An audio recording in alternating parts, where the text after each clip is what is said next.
Welcome to Radio Poland. I'm Slawek Szefs. My guest in the studio today is, how do I put this? Polish-born, Swedish-raised, US-educated, UK-anchored, film producer, and director, Marianna Bukowski. Thank you for accepting my invitation. You're here with a definite purpose, a definite mission. The title of it is simply Portrait of a Soldier. Full-length documentary about, the Warsaw Rising, but not only that. We'll get onto that in a moment.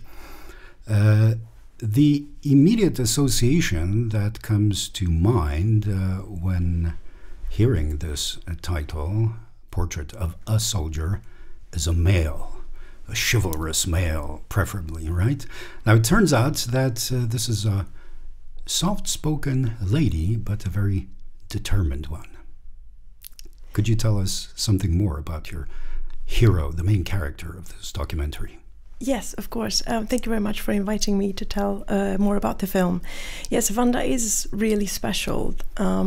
As you say, she actually herself really wants to be referred to as a soldier in terms of not having a male or female sort of bias. And Wanda is Wanda Traczyk-Stawska. Yes, and she so part of the title was actually to make it non-gender specific. To that there is a surprise in the sense that she is a soldier, that she fights with weapons, and yeah. So I wanted to highlight that angle. Absolutely.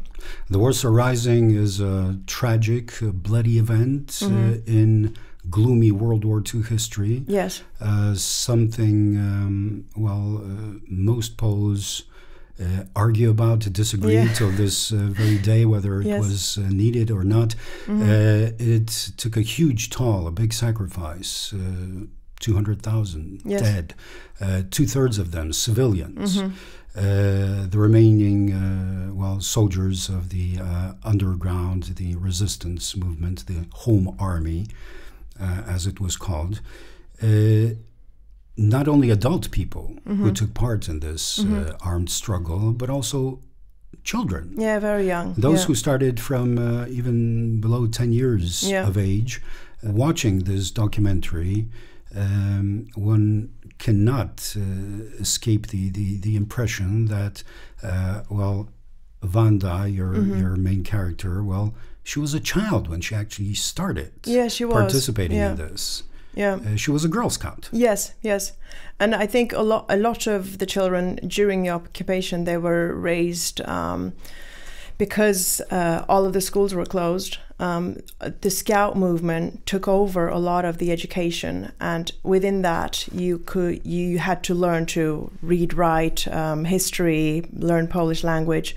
And if you did that well, then they also allowed you to learn, recognizing terrain, learning how to use weaponry, and so that was part of the Scout movement. And a lot of younger children were part of it. And Wanda, of course, had an inner need to physically fight back.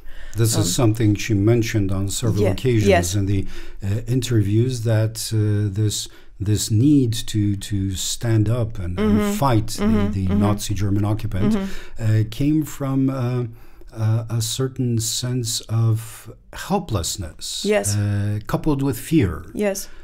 She mentioned that she was entrusted with certain assignments which carried the risk of even being killed. Yes. And she wanted to protect herself even during those missions, but there were no arms. No. One of the reasons why she was entrusted with this was that she could run fast. Yes. Yeah, she was very much a tomboy, and she looked up to her older brother, and she loved to play football, and she loved to run, and she was faster than a lot of her sort of the boys that she played with when she was younger.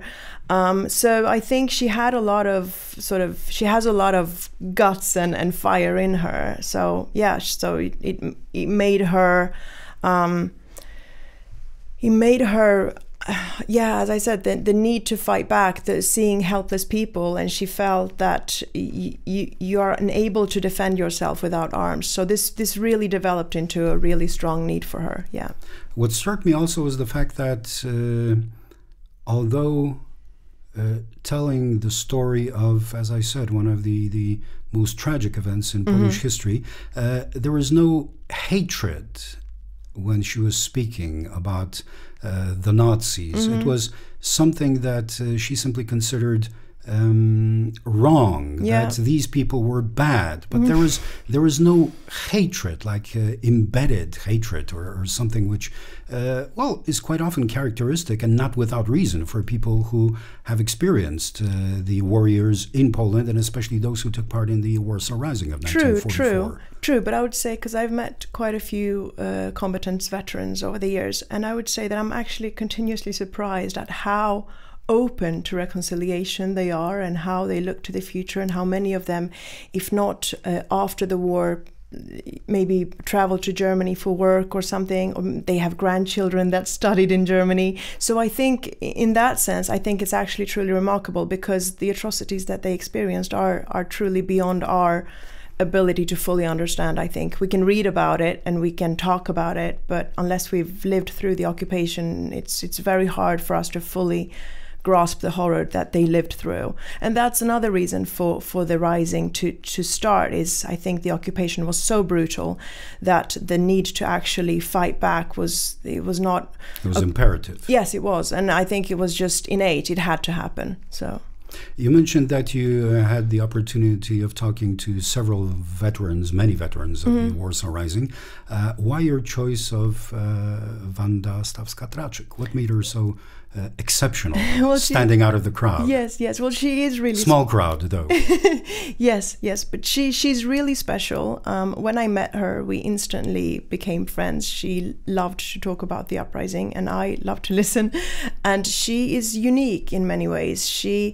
Because she was such a young girl, because she had such fire in her to fight in a way that I would say is more male. Most women were either liaison girls or nurses during the uprising. And she has a very sort of unique and interesting character. And she's also, on the other hand, she's a quite typical a representative of what is known here as Generation 20, of people born in the 1920s who grew up with the sort of the regained independence of Poland. The so-called interwar period. That's right. And I think that they felt the need to defend their country very strongly. And she's part of this. And the way that she also talks about the Rising, it sort of provides a full arc of the events. She belonged to a unit where she actually, just by mere chance, she actually met a lot of different people who later on became quite known for different reasons. And because her unit did not have a set position, she actually moved around quite a lot during the uprising. So it's really interesting. It's a very interesting and unique perspective in that sense. So it's an individual case, but highly representative of the whole generation. I think so. In many ways, yes. I think it is definitely an individual perspective on the Rising, but hopefully it also tells a universal story. The main focus in the documentary is, of course, on the Warsaw Rising, but Wanda Traczyk also spoke of post-war years, the communist times, where she also had a mission. Yes. Fulfill. Yes, she very much fought for the Warsaw Insurgent Cemetery in Wola, to have the names of the fallen written down, because they were buried in sort of a mass grave unnamed, and it's taken her a long time to have this recognized. And at the moment there are so many changes happening. There's the cemeteries has been changed just visually, but also in terms of recognizing the civilian losses, because this cemetery is unique, because soldiers and civilians are buried together, and that's also symbolic of the Warsaw Uprising, especially those who were killed in the Wola district. Yes, the massacre. Yes. So this is a unique place, and it really should be remembered.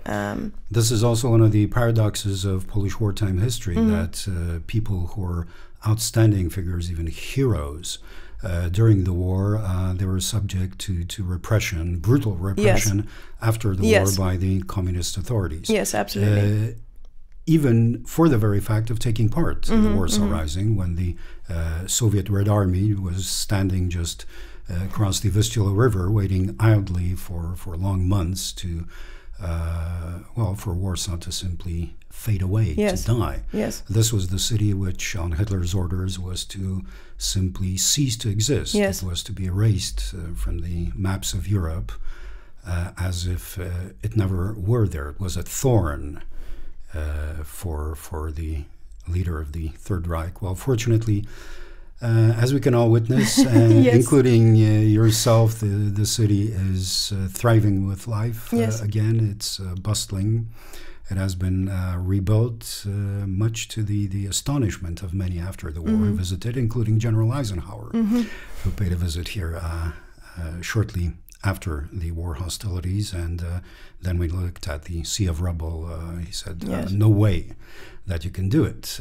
But Poles did it, Warsawians did it. We are a proud folk. Yes. But getting back to the movie, what do you think it would or could mean for non-Polish audiences? For Poles, most of these facts are quite well known.